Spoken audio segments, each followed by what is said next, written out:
Y vamos a darle acceso a todas las personas. Merced ya sabe, esperamos unos segunditos mientras se terminan de conectar y podemos iniciar. ¿De acuerdo? Sí, perfecto. Listo.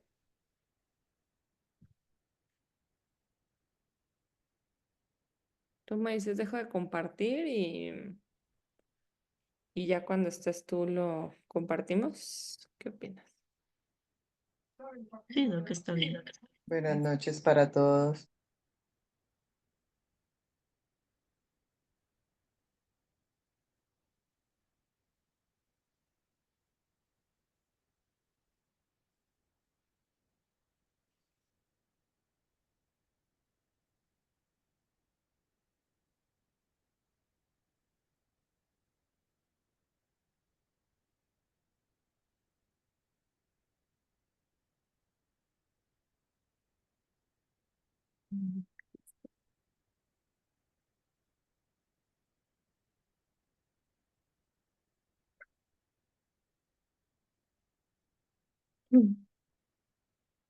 Hola, buenas noches. Yo soy Lina Marcela Tavera Saldaña, soy neuróloga pediatra con alta especialidad en medicina del sueño y hoy en este webinar vamos a hablar sobre el manejo de los trastornos de sueño en niños y adolescentes neurodivergentes y para eso quisimos invitar a Romelia Rubio. Ella es psicóloga, es mexicana, es especialista en medicina conductual del sueño y pues la idea es que ella con toda su experiencia clínica y además con toda su experticia en el manejo de los trastornos de sueño nos va a llevar un poquito sobre qué pasa en los pacientes que tienen alguna alteración en su neurodesarrollo, que son neurodivergentes, en cuanto a su sueño y qué particularidades hay en este grupo de pacientes y cómo podríamos empezar a trabajar desde la casa y pues en el caso de que seamos médicos desde nuestra consulta para mejorar esto.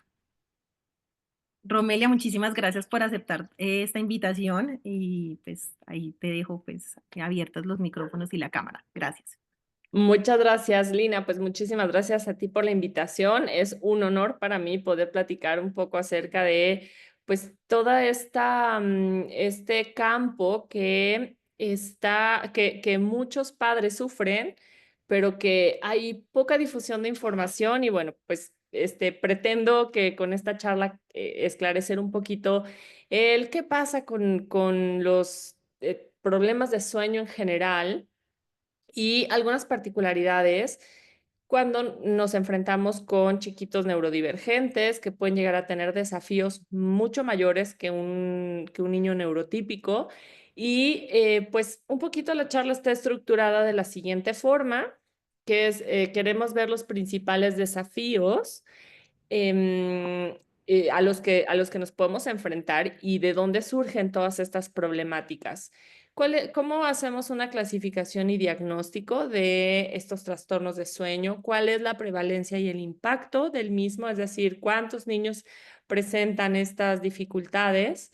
Y adolescentes, acompañamientos conductuales, cuáles son estas estrategias que podemos utilizar para mejorar el sueño, algunos casos clínicos que voy a presentar y después podemos hacer una serie de preguntas y respuestas eh, para revisar, ¿vale? Entonces, si tienen alguna pregunta y así, si la Muy pueden bien, muchas gracias. ir registrando y la vemos con mucho gusto al final, ¿vale? Ahí no sé, se rayó un poquito esto, pero bueno. Bueno, cuando hablamos de pacientes neurodivergentes, incluimos pues por ejemplo, varias dificultades, como por ejemplo TDAH, autismo, discapacidad intelectual, retraso del desarrollo, incluso pacientes con síndrome de Down, en fin, es un amplio espectro, así que hablamos un poquito acerca de las características. Lo cierto es que muchas dificultades en el neurodesarrollo presentan características similares en cuanto a las dificultades y el por qué tienen estas problemáticas. A ver, déjenme ver si puedo borrar. Espérenme, borrar. ¿Esto? ¿Puede ser? No, ya lo estoy empeorando. Ajá. Em, No sé, bueno, no importa. Sí se ve, ¿no? Em, O si quieres lo pones en presentación, a ver si de pronto en ya. presentación sale. ¿Sabes qué pasa? Que en presentación como que se pone un fondo ahí que no me gusta mucho, pero Ah, pero no, se mira, sigue viendo estas allá. rayitas rojas, quién sabe, pero bueno, no importa. A ver, les cuento un poquito. Déjenme hacer esto más pequeño. Ahí está. La reunión se está grabando. A ver, creo que ya está. Vale. Entonces, ¿qué pasa? ¿Cuáles son los principales desafíos en cuestión de neurodesarrollo? Bueno, tenemos algunas características que es que, por ejemplo, hay niños o muchos niños tienen una noche biológica más corta. Es posible que tengan un requerimiento de sueño menor y esto, a veces cuando nos fijamos, por ejemplo, en los requerimientos de sueño de los niños, nos fijamos en tablas como, bueno, hay diversas tablas, ¿no? Que se manejan, que manejan promedios de cuánto tiempo deberían de dormir los niños. Y cuando, por ejemplo, vemos que un niño necesita dormir entre 11 y 13 horas y vemos que nuestro chiquito duerme menos que eso, nos podemos empezar a preocupar, o podemos empezar a hacer cosas con respecto a su sueño que nos complican aún más porque quizá tienen una noche biológica un poco más corta que un niño neurotípico. Hay aumento en la fase, o sea, hay una alteración en cómo es la fisiología del sueño. Tenemos dos principales fases, la fase sueño REM y la fase de sueño no REM, y a su vez esta fase se subdivide en tres y digamos que se ha visto que hay una dificultad en la fase de sueño REM y en la fase de sueño N2 y N3, es decir, en las fases de sueño más profundas y en la fase de sueño REM, que tiene que ver mucho con regeneración cognitiva, gestión emocional, etcétera. Entonces, ¿qué pasa? Que hay un desfase y un aumento en la fase N1 y eso puede causar que el sueño no sea tan restaurativo. Observamos alteraciones en los genes reloj. Muchos de estos chiquitos presentan trastornos de ritmo circadiano en fase atrasada. ¿Esto qué significa? Son más búhos, son niños que les da sueño más tarde y por lo tanto se despiertan más tarde. Y esto generalmente dificulta pues todo lo que tiene que ver con el funcionamiento social, entradas a las escuelas, citas médicas, etcétera, además de que por sí mismo el cuerpo necesita funcionar en acorde con el ciclo luz-oscuridad, ¿no? Entonces ahí tenemos una complicación adicional. Tenemos despertares frecuentes o más frecuentes en el sueño o más largos, es decir, estas interrupciones en el sueño en donde hay periodos de vigilia largos. Podemos tener alteraciones en la producción de melatonina y esto provoca una dificultad para iniciar el sueño o mantenerlo o tener un sueño mucho más inquieto, ¿vale? Se ha visto que hay mayor presencia de serotonina en la noche y por eso es que hay más movimiento. Podemos tener dificultades en el procesamiento sensorial, chiquitos con perfiles hipersensibles o hiposensibles o con búsqueda de estímulos que nos complican el momento de dormir, puesto que pues va un poquito en contra, ¿no? El momento de dormir tendría que ser un momento de desconexión y a veces esta hipersensibilidad imposibilita a los niños el poder desconectarse. Vemos comorbilidad con otros trastornos de sueño específicamente, hablando de sueño específicamente, pues pueden ser trastornos respiratorios, del movimiento, efectos secundarios a tratamientos farmacológicos, como puede ser en el caso de epilepsia o en el caso de TDAH, que nos pueden llegar a alterar. Psiquiátricos, por ejemplo, trastornos psiquiátricos como ansiedad o depresión. Factores ambientales que tiene que ver con horarios, alimentación, actividad física, uso de tecnología. Pueden presentar estereotipos, por ejemplo, estereotipias y adaptaciones conductuales a dinámicas nocturnas debido a estas dificultades em, per se, ¿no? De que el niño necesita ciertas condiciones para dormir, que eso en el cortísimo plazo pues nos dificultan el mantenimiento del sueño. Entonces, estos son, digamos, que los principales desafíos que vemos en los niños neurodivergentes. ¿Qué pasa? Que muchas veces la información que está disponible o publicada puede llegar a de alguna forma apuntar que los padres tienen alguna incidencia en que duerman mal, y lo cierto es que no es culpa de nadie. En realidad, el sueño en estas poblaciones es mucho más complejo de lo que parece, pero no se desanimen porque también es mucho más sencillo de lo que parece el mejorar el sueño, y ahorita les voy a platicar por qué. Ahí está. Entonces, ¿qué hacemos para clasificar y diagnosticar? Pues hacemos una historia clínica, utilizamos cuestionarios y escalas estandarizadas, como es el BISC, que nos permite identificar horas de sueño, duración, preferencia de ritmo circadiano, o el Pediatric Sleep Questionnaire, que hace un screening de todos los trastornos de sueño, el VERS, que identifica muy bien trastornos respiratorios, de inicio, de mantenimiento, de regularidad, de requerimiento, o el Children's Sleep Habits Questionnaire, que también hace todo este screening de más enfocado a hábitos. Para poderlos diagnosticar o para poder identificar cuál es la dificultad per se, nos valemos de diarios de sueño. En algunas ocasiones es necesaria hacer polisomnografías o actigrafías, o pedir a la familia que utilice actigrafías para poder identificar algún patrón en específico. Y también aplicamos algunos cuestionarios específicos a cada padecimiento. Y básicamente, ¿qué es lo que hacemos las personas que nos especializamos en este tipo de dificultades? Pues buscamos además alguna comorbilidad con alguno de estos trastornos de sueño, porque generalmente no nada más es que el niño no duerme o se despierta constantemente o le cuesta conciliar el sueño.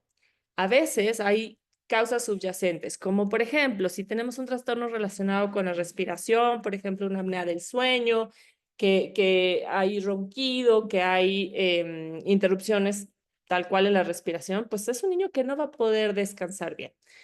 Esto se observa mucho en hipersomnolencia en el día. Tenemos trastornos que provocan esta hipersomnolencia, o trastornos del ritmo circadiano, por ejemplo, parasomnias relacionados con el movimiento.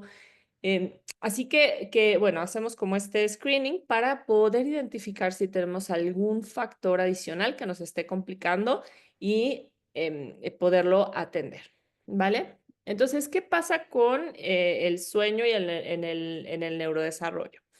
El sueño, dado que ahorita como lo vamos a ver, hay una alta prevalencia de trastornos de sueño, es como este círculo vicioso. ¿Qué pasa? Que tenemos dificultades sensoriales, cognitivas, orgánicas, ambientales, logísticas, que impactan en el descanso nocturno, ¿cierto? Tenemos chiquitos que no se pueden relajar, que tienen dificultades para poder entrar en un sueño tranquilo, o que lo que les comentaba anteriormente, que porque necesitan algún elemento para dormirse, para poderse tranquilizar, eso impacta en el cortísimo plazo porque provoca un sueño de mala calidad, por ejemplo.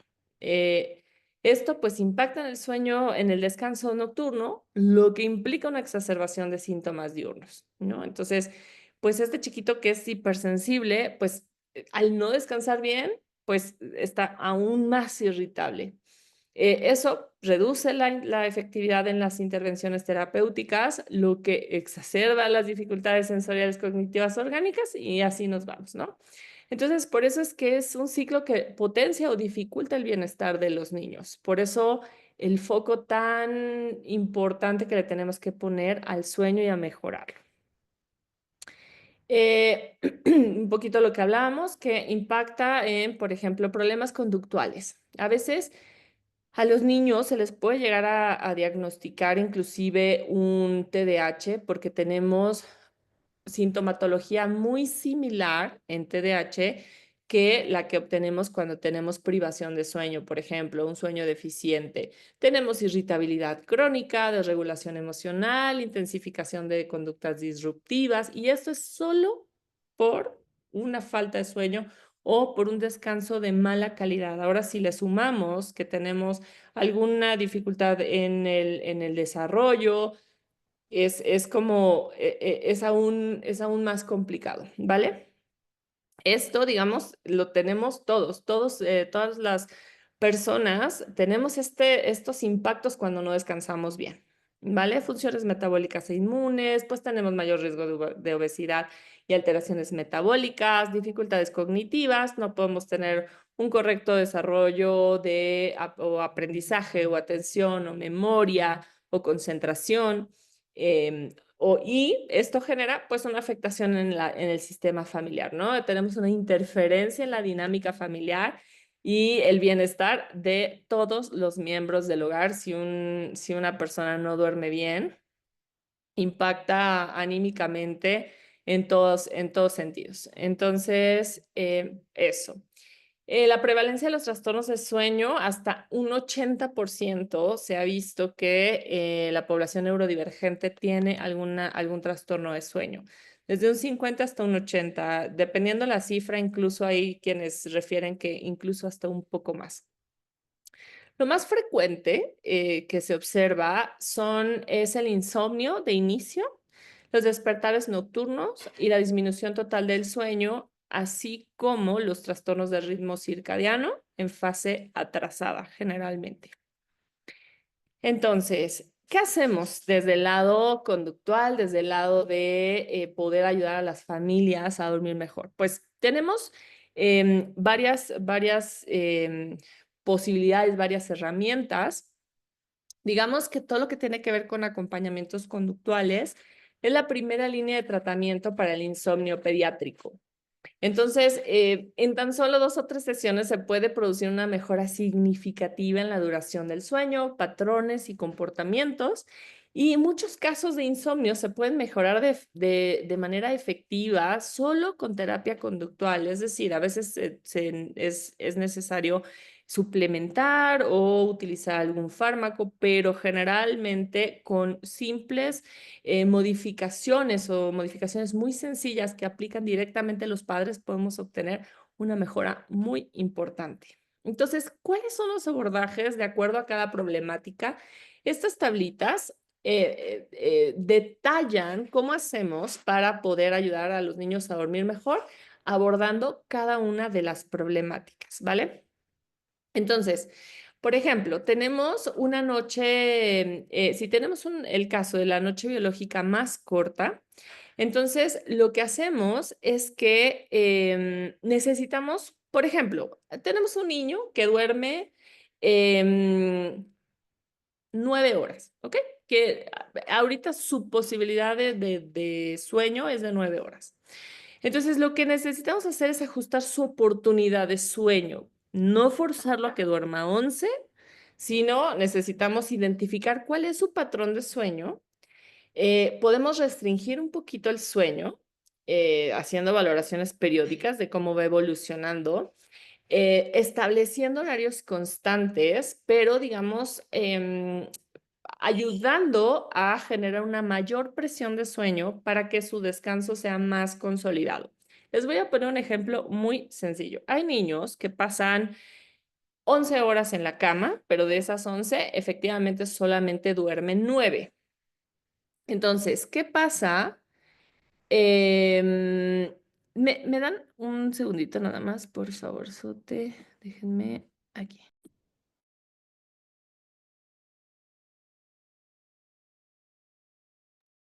Ya, una disculpa. Entonces, aquí estoy, espérenme. ¿Qué hice? Espérenme. No veo. ¿Se sigue viendo mi presentación? Sí, todavía la vemos. Ya. A ver, es que no sé qué hice. Ahí está. No Bueno, te deja pasar. entonces, ya está. Entonces, aquí lo que necesitamos hacer es procurar una mayor presión de sueño. Esto es, el sueño se regula por 2 procesos principales, que es el proceso homeostático y el ritmo circadiano. En cuestión les ponía este ejemplo de un niño que, por ejemplo, pasa 11 horas acostado, pero duerme solamente 9. El problema con esto es que, por ejemplo, si tiene 2 horas de vigilia en el medio, lo que pasa es que su eficiencia de sueño es bastante baja y lo que provoca es como nuevamente, círculo vicioso en donde se empieza a condicionar el niño a estar acostado y despierto en lugar de acostado y dormido.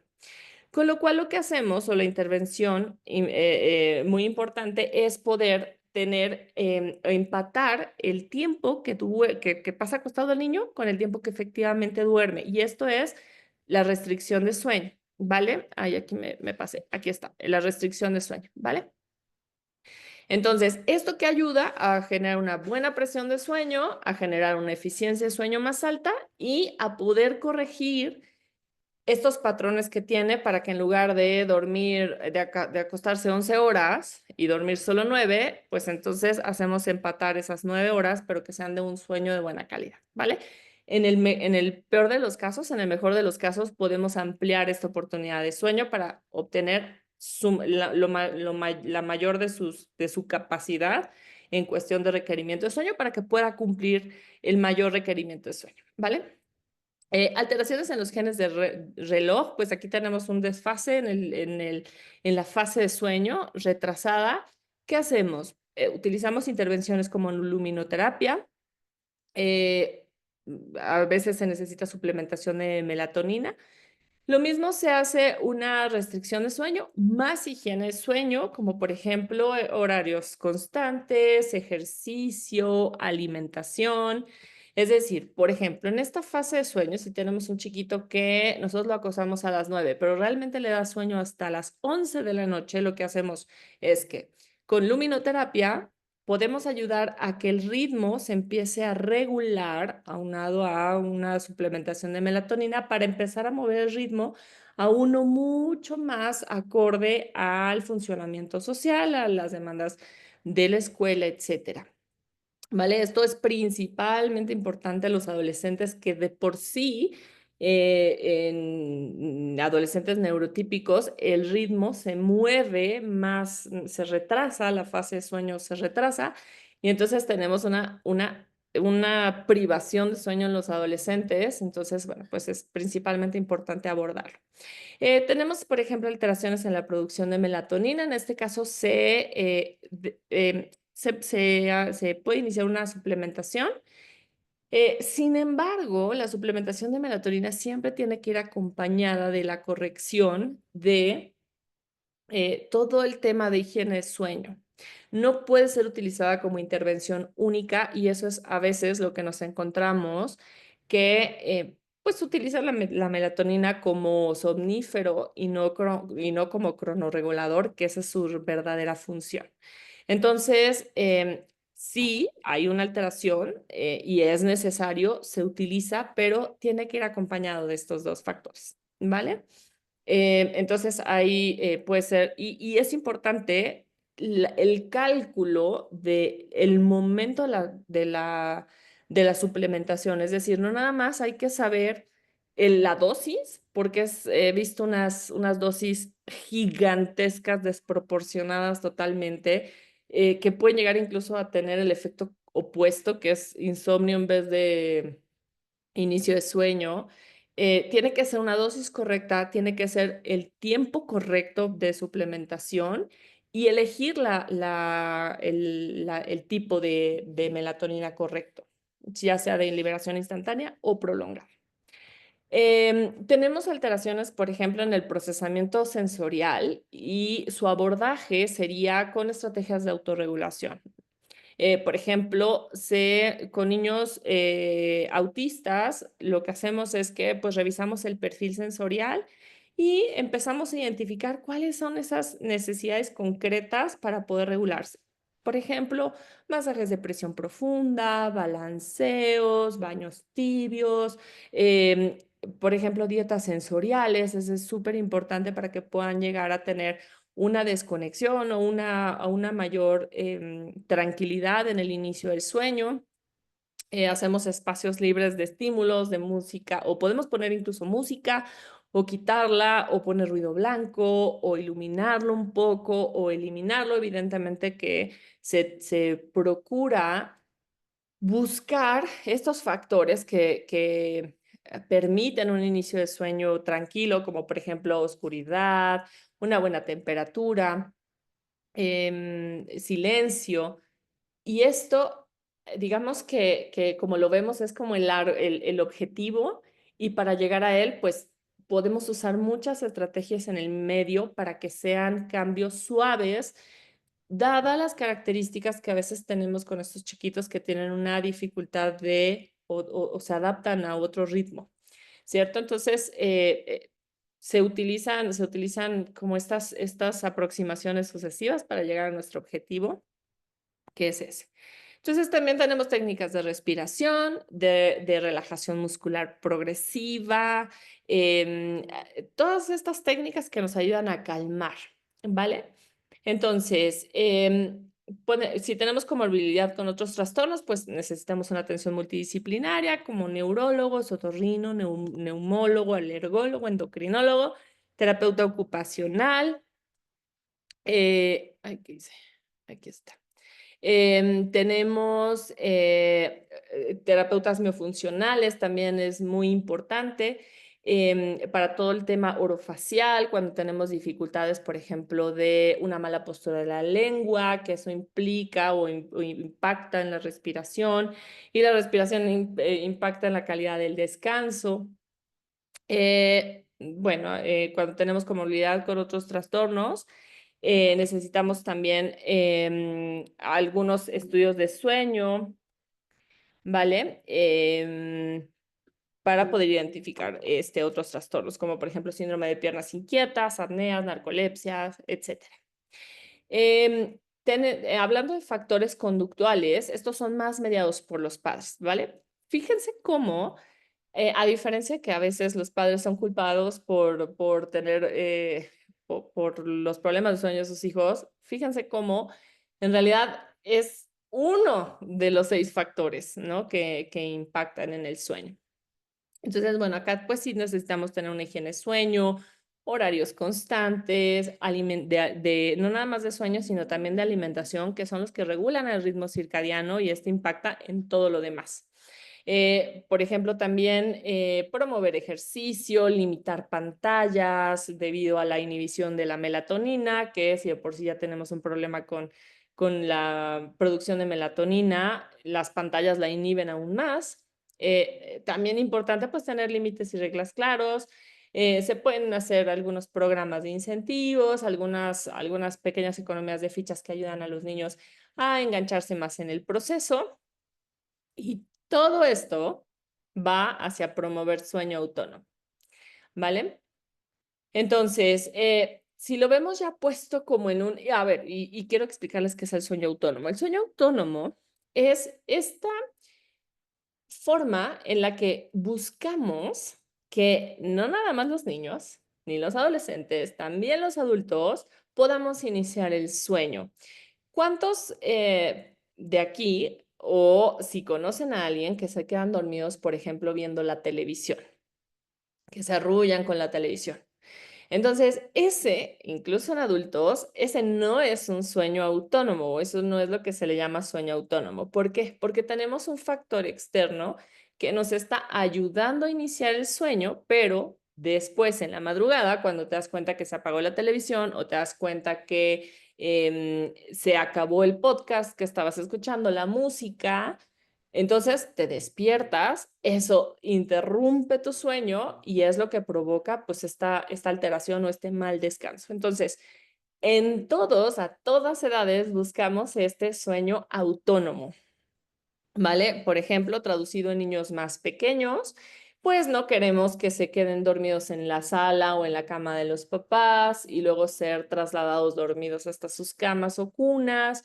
No queremos, por ejemplo, mecerlos hasta dormirlos y después acostarlos ya dormidos.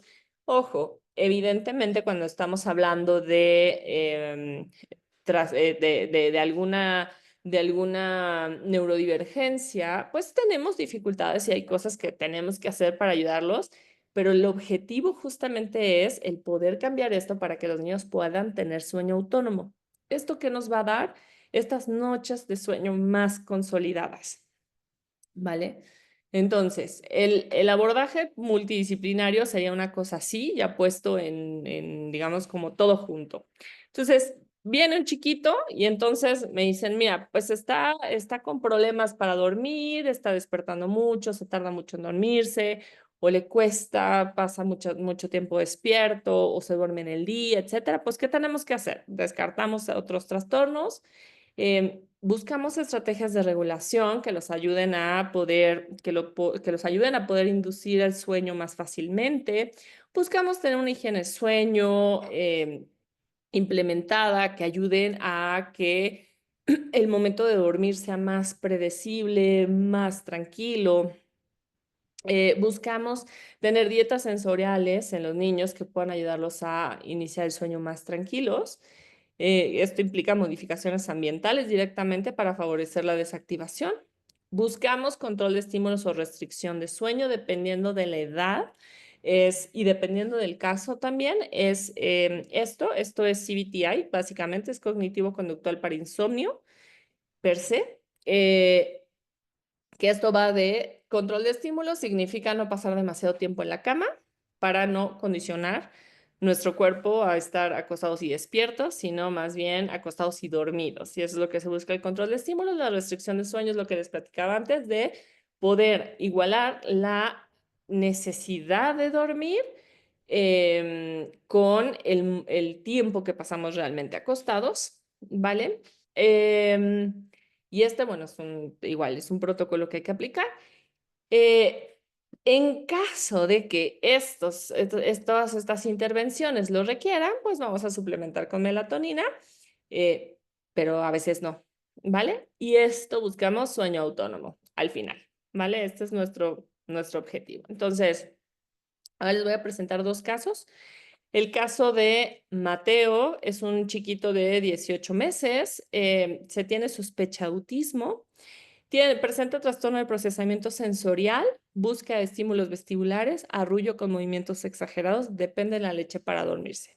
La madre refirió que presentaba llanto excesivo al ser acostado, o sea, al punto de vomitar, de desmayarse, de quedarse afónico, o sea, era una aversión por mantenerse acostado. El proceso en la noche es que ya finalmente cuando se queda dormido, totalmente en posición vertical y lo llegan a acostar y llega a aceptarlo, se despierta 3 veces y necesita subirse al pecho de papá para volverse a dormir, pero pasa 2 horas despierto. Todo esto se reguló a partir de que se eliminó el chupón. La mamá decidió que era un buen momento y ahí fue. Entonces, esta dificultad para iniciar el sueño la presentó siempre, pero se intensificó a partir de este momento. Entonces, ¿qué hicimos con este chiquito? Bueno, pues buscamos una dieta sensorial, es decir, adaptar el entorno a sus necesidades. Por ejemplo, ¿qué hicimos? Dado que ya tiene 18 meses y que ya puede dormir en otras posiciones que no sean totalmente planas, para niños menores a 1 año tienen que dormir en posiciones totalmente planas para prevenir algún accidente en sueño, muerte por asfixia, etcétera. Pero a partir de los 18 meses, o sea, a partir del año ya es posible, entonces se le hizo una inclinación del colchón y esto lo ayudó a no tener como tanta resistencia al momento de dormir. Utilizamos una manta con peso para darle más información a su cuerpo y poderse regular más fácilmente. Corregimos higiene de sueño, implementamos rituales presueño, evitamos uso de pantallas, que estaba muy apegado a las pantallas. Empezamos a disminuir su uso y también implementamos algunas estrategias como uso de lentes para bloquear la luz azul, Y esto evidentemente no sustituye la higiene de sueño, pero nuevamente son estrategias que empezamos a implementar para poder acercarnos poco a poco a nuestro objetivo. Esto no es así súper veloz, pero, o depende del caso, ¿no? Pero buscamos un acercamiento más gradual. Entonces, buscamos estrategias de regulación, como por ejemplo masajes de presión profunda, balanceos, apretones. Esto regula muchísimo. Poner a los niños acostados en las cunas, en las camas, etcétera, y apretarlos con una almohada ayuda mucho en algunos niños, otros no, pero es una técnica que realmente aceptan muchos niños. Quitamos tomas nocturnas. Este chiquito tenía bastante leche en la noche. Quitamos tomas nocturnas con eliminación gradual, es decir, fuimos disminuyendo cada biberón un poco cada noche. Y nuevamente esto es un poquito dependiendo del niño, dependiendo de cuán apegado esté, etcétera. Horarios, nos mantuvimos con horarios estructurados para poder alcanzar esas 11 horas que necesitaba y darle consistencia sobre todo al sueño, evitando también todas estas 2 horas despierto que pasaban, ¿no? Impidiendo que compensara en siestas, por ejemplo, este sueño que perdía, y poco a poquito se va consolidando más el sueño.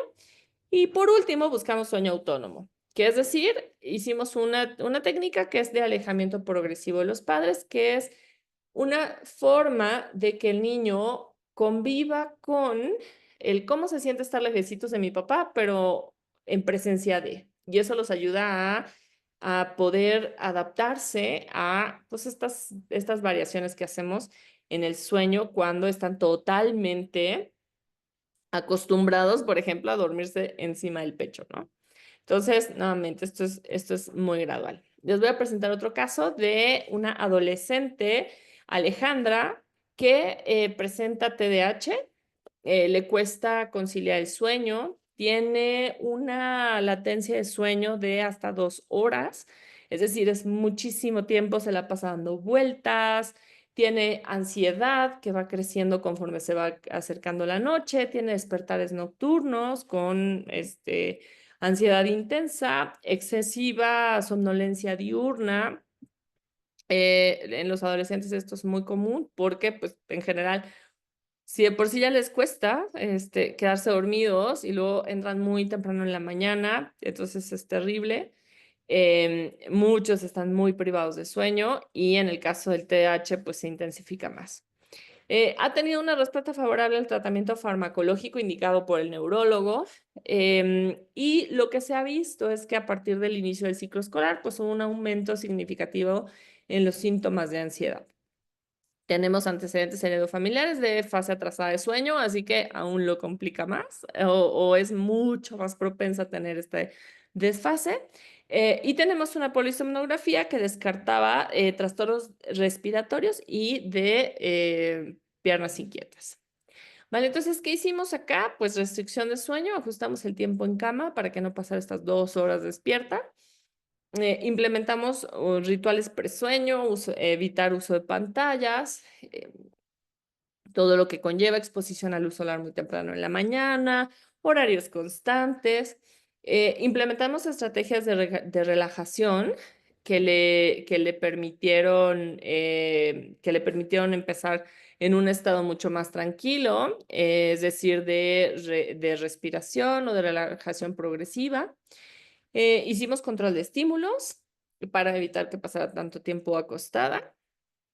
Evitamos siestas para favorecer la presión de sueño y mantuvimos horarios regulares y estructurados. La evolución es que después de 4 semanas empezó a tardarse 20 minutos en dormirse, se acostaba a las 10 de la noche, tenía 9 horas de sueño continuo en la noche y pues una mucho mejor calidad de vida al día siguiente. ¿Vale? Entonces, ahí está. ¿Por qué cuáles son las causas comunes por las que fallan los abordajes conductuales? Generalmente puede haber una implementación incorrecta. puede haber enfermedades subyacentes que no se identificaron, puede haber un abordaje incorrecto desde el planteamiento del problema y hay inconsistencia en la aplicación de las mismas, ¿vale? Pero quiero que vean que todo lo que hemos visto, el cómo ayudamos a los niños a dormir mejor y a los adolescentes a dormir mejor, tienen cosas, son cambios que de forma muy sencilla pueden hacer los papás, que pueden mejorar muchísimo el sueño. Los mismos adolescentes también pueden hacerlo. ¿Vale? Entonces, la conclusión es que los trastornos del sueño en población neurodivergente son muy comunes, siendo uno de los principales el insomnio derivado de distintas causas, hipersensibilidades, el retraso de la fase, incluso pueden llegar a tener, por ejemplo, problemáticas asociadas como dermatitis, como reflujo, como temas gástricos. Importante el impacto. Y esto se manifiesta pues en insomnio. Se puede conseguir una mejora significativa en casi todos los casos. Los tratamientos conductuales son la primera línea de tratamiento. Lo que les decía, sí, claro, a veces hay necesidad de incluir algún fármaco, pero en general tiene que ir siempre acompañado de un abordaje conductual. Debe de adaptarse al desarrollo del niño y a las dinámicas familiares y el acompañamiento en conjunto, es decir, los padres y los profesionales de la salud y el niño, si es que tiene la edad suficiente, juegan un papel fundamental para garantizar el éxito del proceso. ¿Vale? Pues ese es básicamente lo que tenía para platicarles. Les agradezco mucho y si gustan contactarme, estos son mis datos para hacerlo.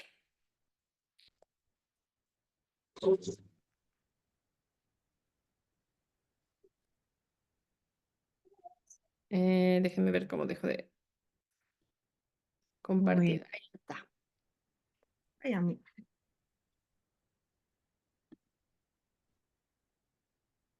Bueno, Romelia, muchísimas gracias por tu presentación, muy completa.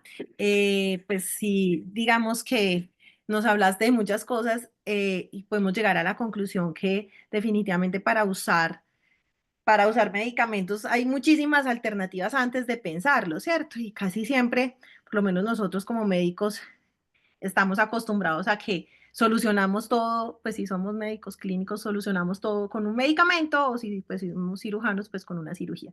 Y pues definitivamente las alternativas son muchas. Hay un término que tal vez nosotros no usamos mucho aquí en Colombia, es la dieta sensorial, pero básicamente es lo que a nosotros también le decimos como integración neurosensorial, que son todas estas actividades que hacemos como para que mejore toda esta parte de los estímulos sensoriales que sean visuales, sensitivos y todo para mejorar esta parte en los niños que, sobre todo en los niños con autismo y TDAH que más se ve. De pronto es una de las preguntas que hay, pero nosotros no lo decimos mucho, no usamos mucho ese término, ¿cierto? Hay una pregunta Ujú. y es, ¿cuál es su recomendación acerca de las personas que ofrecen cursos tipo coach de sueño para niños con insomnio? ¿Tiene evidencia científica? ¿Son seguras? ¿Existen certificaciones para esas personas de profesiones, de otras profesiones o avaladas por universidades? Bueno, justo lo comentábamos, yo antes de la charla. Miren, actualmente hay una difusión muy grande en cuestión de redes sociales, en cuestión de sueño, etcétera. Em, Les voy a dar la postura oficial, ¿ok? La postura oficial de la Academia Americana de Pediatría, que es como la que tiene quizá más divulgación en este sentido, habla que es importante que los padres se fijen que la persona tiene la formación necesaria para poder impartir alguno de estos cursos. No es que sean malos per se, lo que pasa es que a veces sí, o sea, la formación puede ser muy variada. Por ejemplo, hablamos de una chica que estaba justo hablando sobre sueño, que era arquitecta. Todas estas certificaciones de sueño no están reguladas. Entonces, puede ser que yo sea ingeniero en sistemas y me ponga a dar cursos de sueño, ¿no? Entonces, es importante que los padres se fijen que estas fuentes o que tienen respaldo, formación, que pues que están basados en terapias basadas en evidencia. Sí, muchas tienen respaldo, ¿vale? De intervenciones conductuales que son ampliamente difundidas por ejemplo, la Academia Americana de Pediatría, por la Sociedad de Medicina Conductual del Sueño, por algunos hospitales como el de Boston. O sea, hay muchos papeles, hay muchas investigaciones que informan de estas intervenciones conductuales que son efectivas. Lo que pasa es que sí tiene que fijarse que esto tenga como formación detrás, ¿no? Como respaldo, les diría. Claro, muchas de las técnicas que usan en los coaches de sueño son de las mismas técnicas cognitivos conductuales, Exacto, salen de ahí exacto, mismo. Eh, exacto. sí, hay otra pregunta y es, ¿cómo se puede evaluar la efectividad de un tratamiento de sueño, pues, de tipo cognitivo-conductual? Es decir, yo lo inicio y cuando digo, si está funcionando o aquí paro y miro, no está funcionando, reevaluemos a ver qué pasa. Claro. Y, en general, todas las intervenciones cognitivo-conductuales tienen la bondad de que tú puedes ver resultados rápidamente, ¿vale? Ahora, obviamente que dependerá del caso la expectativa de mejora, pero si tienes, por ejemplo, horarios caóticos, tienes dinámicas muy complicadas porque no tienes la posibilidad o el niño está muy desregulado. Si tienes muchas alteraciones como muy claras, generalmente son los casos en donde más rápidos ves resultados porque digamos, los problemas son muy identificables y muy fáciles de corregir, por decirlo de alguna forma. Aunque obviamente pues con sus consideraciones, porque si tenemos una hipersensibilidad, una búsqueda sensorial muy importante, o este chiquito, por ejemplo, que lloraba hasta vomitar de cuando lo acostaban, o sea, obviamente que pues tenemos que tener un acercamiento mucho más gradual y ahí les diría, sí, o sea, yo lo que les recomiendo es, em, identifiquen un profesional en el que confíen y confíen en él. O sea, digamos, confíen en el proceso, porque a veces las intervenciones pueden ser rápidas, pero a veces puede tomar un poco más de tiempo, pero eso no significa que no esté funcionando. ¿Ven? Yo hago mucho la analogía con cuando plantas una semilla. Tú la riegas las primeras semanas y no ves nada. Y en realidad no es que no esté pasando nada, lo que pasa es que toma tiempo a veces para que puedas ver ese efecto, ¿no? Entonces, a priori les diría que las intervenciones conductuales muchas veces tienen resultados relativamente rápidos, pero dependiendo de la dificultad también, pues se complicará o se retrasará un poco más sí, el resultado. Bueno, hay Doctora, muchísimas... Ah, doctora Lina, habla William sí. Cornejo. ¿Puede hacer un comentario y una pregunta? Claro, doctor Cornejo, sí. Gracias, Lina. Vea, uno es un comentario y la otra es una pregunta. El comentario es que yo creo que vale la pena que la asociación discuta el uso del término de neurodiversidad o neurodivergente. Creo que es Ajá. un término que es muy controversial, Lina, a Sí. nivel, y Blanca, pues que está ahora es nuestra presidenta, en el uso del término. Es un término que es poco preciso, es poco específico, su origen fue en la sociología, y precisamente con base en la confusión que tenía esa socióloga sobre el autismo, el Asperger. Entonces, eso tiene necesidad de que sea debatido porque se basa mucho en evitar la etiquetada, pero desde el punto de vista clínico y neurológico es necesario, digamos, identificar los trastornos. Y usar el término neurodivergente es muy inespecífico. O sea, simplemente, Lina, dejo la inquietud ahí para que ese término no podemos aceptarlo tan libremente. Es un término que tiene implicaciones más desde la sociología y la política que desde el punto de vista neurológico y nosológico, ¿no? Ese es un comentario, Lina. Y el otro es una pregunta, y es que no sé si me conecté un poquitico tarde, desafortunadamente, cuando vi recordando a Blanca lo de la reunión, pero es el uso en mi experiencia, y eso fue muy común para que vaya con los neurólogos y los pediatras, en los problemas que se llaman de hábitos y asociaciones. Es un capítulo dentro de los trastornos del sueño en niños, sobre todo en niños lactantes, los hábitos y asociaciones. ¿Tienes algo para comentar en ese sentido? Porque no es inusual que vaya a la consulta y uno tiene que identificar exactamente en qué consiste y también las estrategias son conductuales, ¿no? Básicamente. Muchas gracias, Lina, y un abrazo y felicitaciones a ustedes por todas estas reuniones tan buenas que están haciendo periódicamente.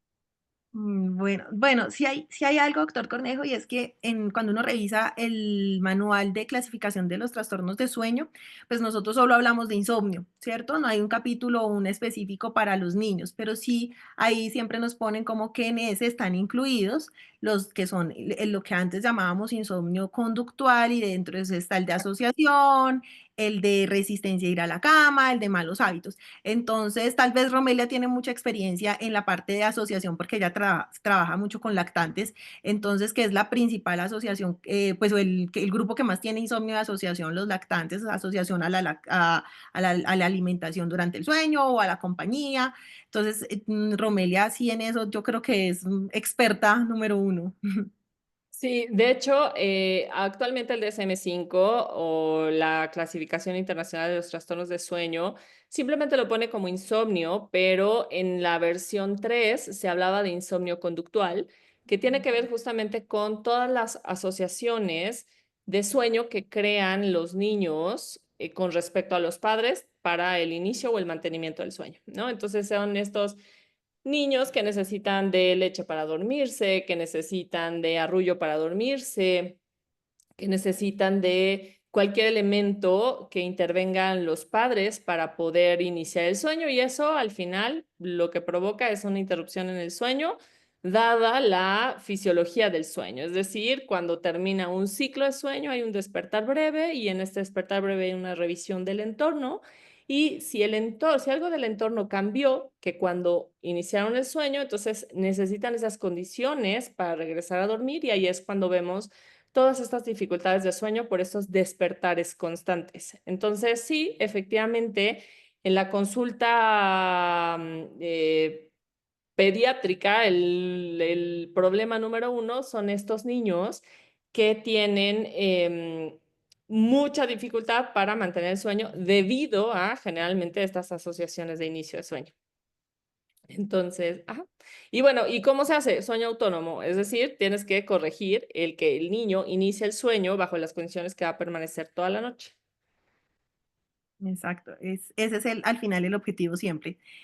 Bueno, hay otra pregunta, dice, gracias por la charla. Dentro de las comorbilidades podría aparecer la enuresis. ¿Qué recomendaciones dar a los padres, ya que a veces dentro de sus estrategias los levantan durante la madrugada? Dependiendo de la edad, es la intervención. Hay literatura que habla de que la neuresis digamos, no es considerado un trastorno, sino hasta después de los 7 años. Entonces, dependiendo de la aproximación, digamos que tenemos diferentes intervenciones, ¿no? Por ejemplo, sin duda, primero hay que consultar con el urólogo para que no sea una cuestión más clínica que necesita ser atendido más que desde el aspecto psicológico o emocional. Entonces, hay algunas intervenciones, por ejemplo, conductuales, que van más desde no al momento de dormir, sino más como de entrenar, por llamarlo de alguna forma, al niño para poder aguantar un poquito más la orina durante el día, poder que el niño tenga una conciencia corporal mucho mayor de cuando está ya llegando al momento de decir, ok, ya, tengo que ir al baño, ¿no? Entonces, eso aunado a algunas economías de fichas que a veces se utilizan, pero sin duda que tiene que ser un abordaje multidisciplinario, no nada más desde el punto de vista de, pues te levanto en la noche y para que vayas al baño, ¿no? Bueno, pues hay varias preguntas y varias felicitaciones por la charla. Gracias.